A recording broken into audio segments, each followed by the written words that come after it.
Okay. Again, let's put two things here in the Expressway licensing overview. If we're talking about fixed, let's focus on mobile and remote access here and business to business. Mobile and remote access in Cisco Expressway C and Expressway solution comes with no additional cost at all. Once you have a Cisco UCM 9.12 and above, and we actually recommend to have 10.52 and above. The reason for that is, of course, that 9.12 will be end of sale by December 2015.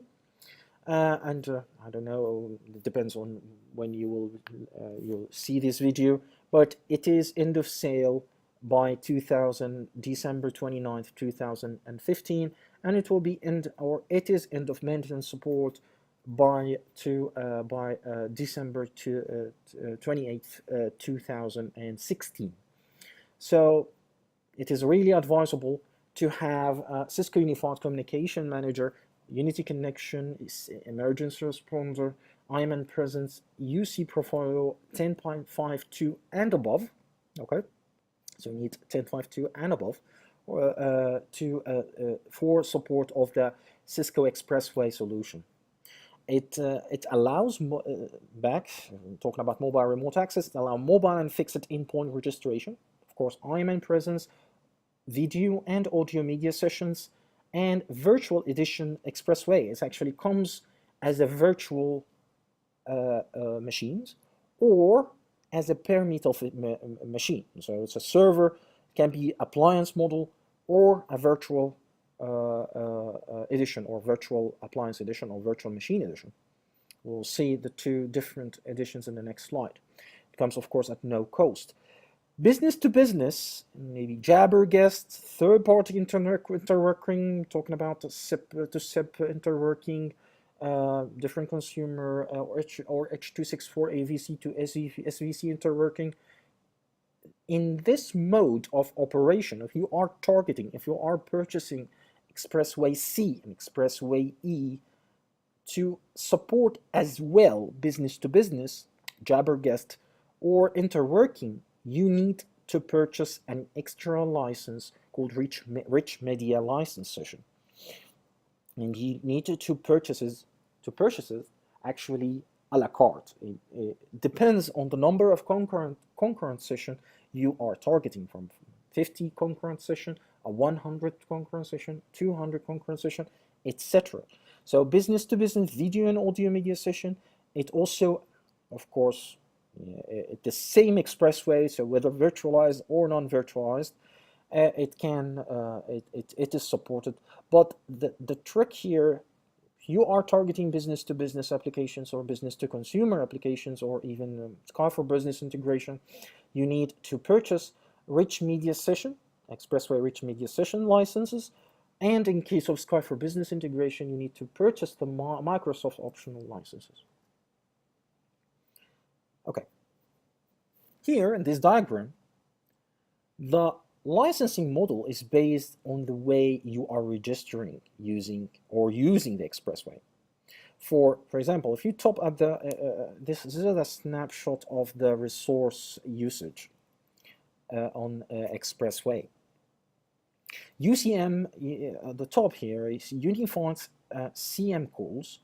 Unified CM calls are the number of calls that are generated using mobile remote access, or in another expression, using Jabber client in a VPN-less mode. So if you register Jabber client or maybe EX client phone in a VPN-less mode, any calls you actually doing, it will be showing here in the current video, audio, or peak video and peak audio number of calls, but they are not actually deducted from your Rich Media Session calls, or do not consume any Rich Media Session licenses. So if you purchased any Rich Media Session licenses for business-to-business application, any UCM calls or any calls through Jabber clients with that are registered through VPN-Less are not counted through the rich media session traversals.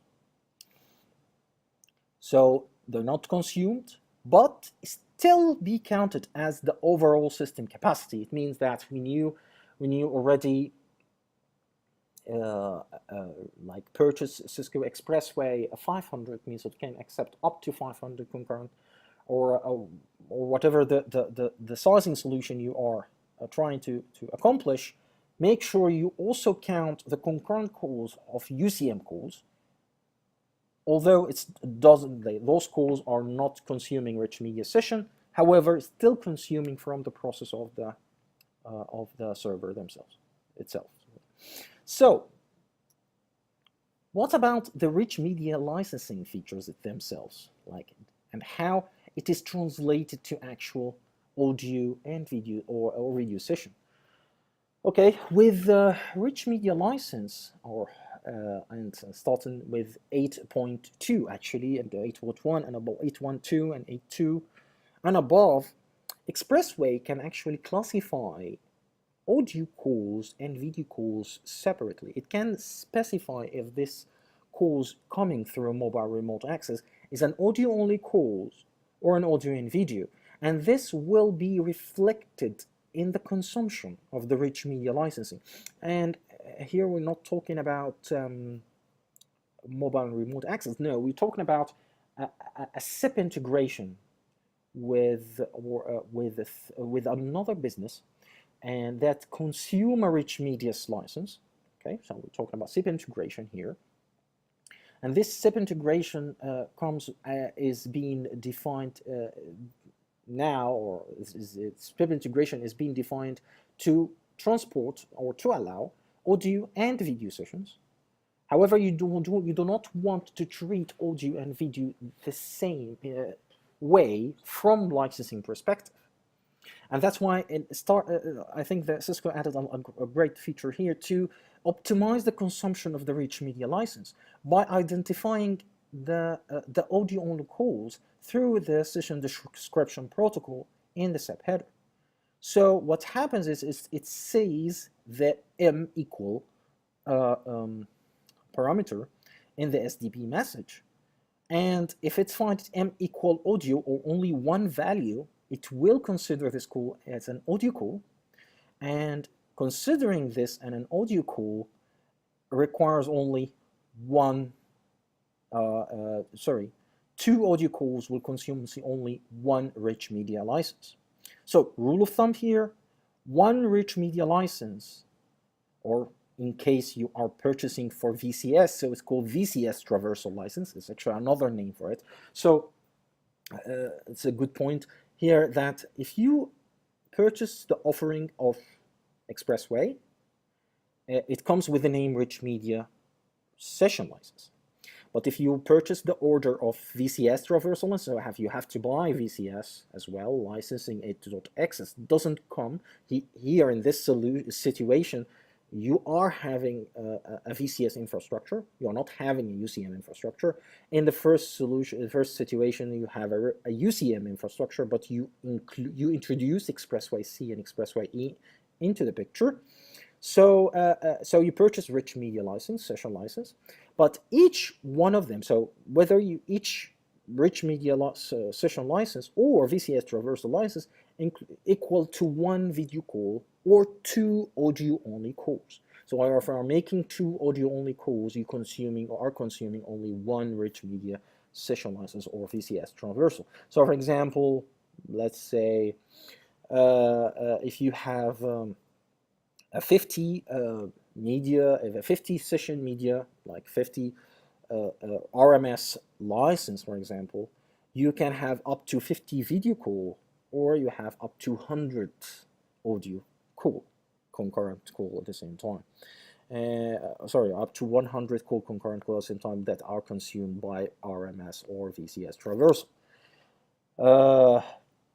Also worth noting here, if you are extending the solution to include it to allow business-to-business communication from business directly to internal enterprise any RMS license or VCS traversal license need to be applied on Expressway E, or let's say VCS Expressway, and the Expressway C or VCS Core. So it means that you need to apply both licensing at here in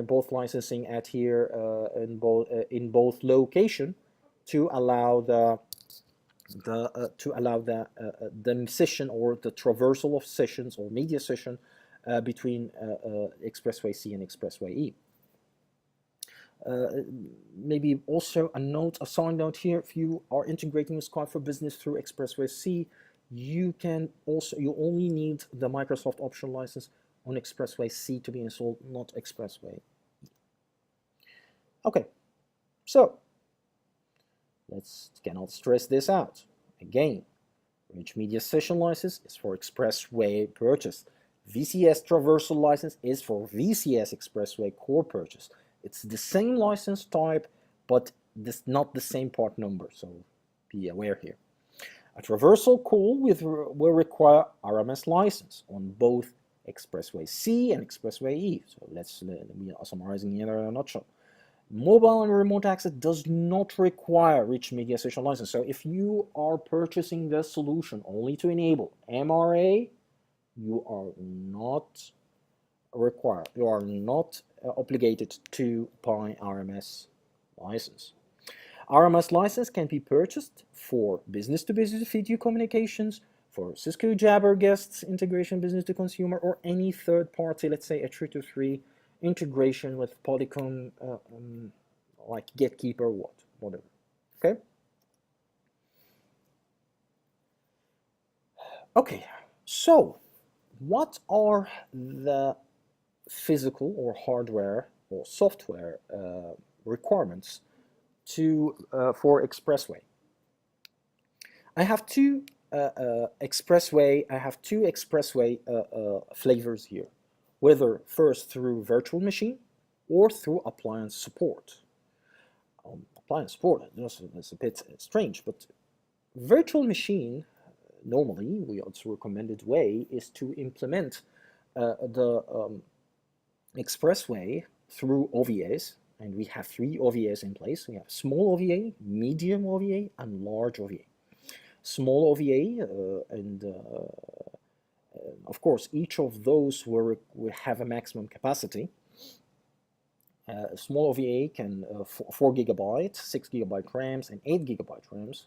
Same disk space, different VNex solution, because in large OVA you can accept, you can cluster it and accept a large number of sessions. Anyway, we'll see in the next slide here about what OVAs is about. So let's go back first.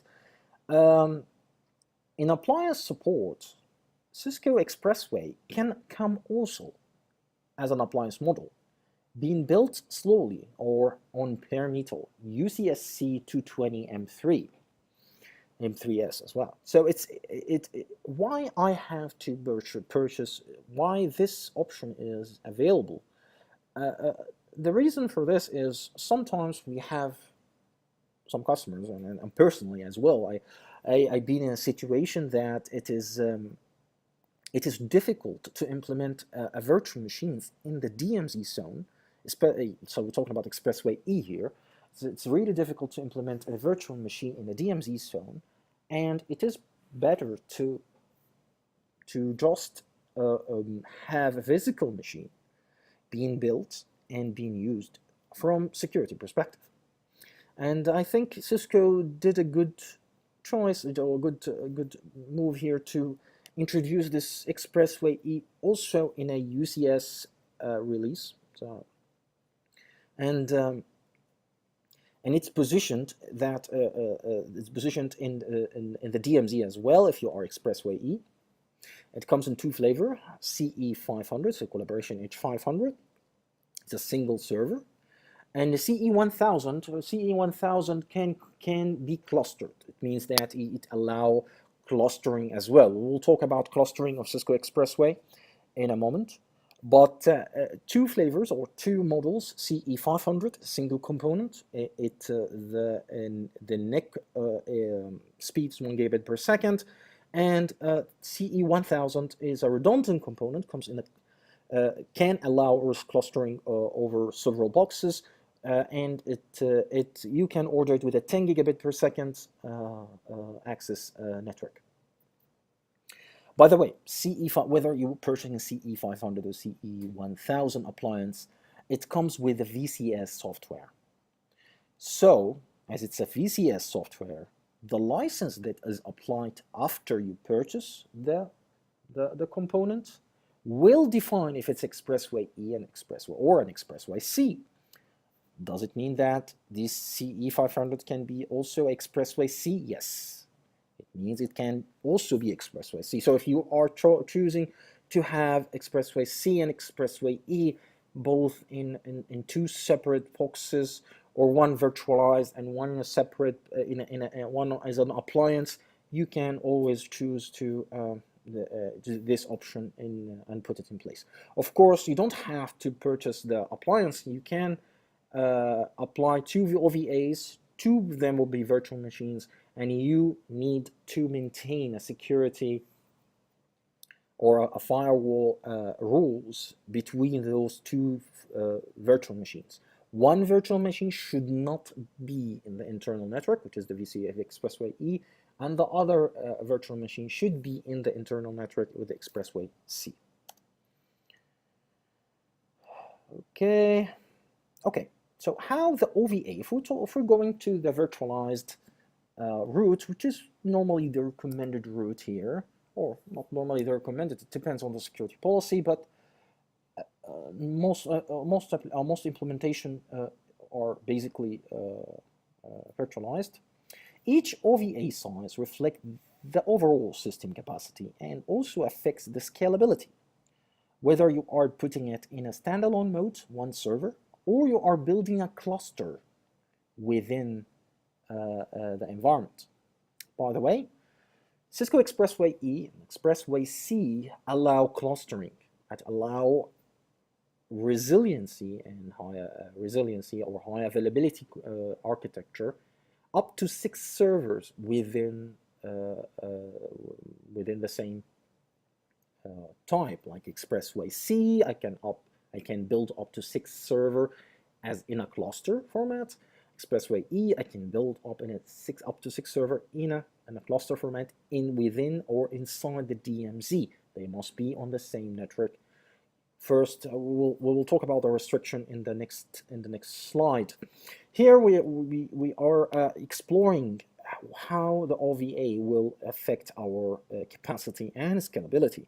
For example, a large OVA can accept a large OVA in a single deployment or in a standalone mode can accept or proxy up to 5,000 proxy registration, 500 video calls, or 1,000 audio calls, only calls in a business-to-business integration. So video, or of course, audio only is double the number of video.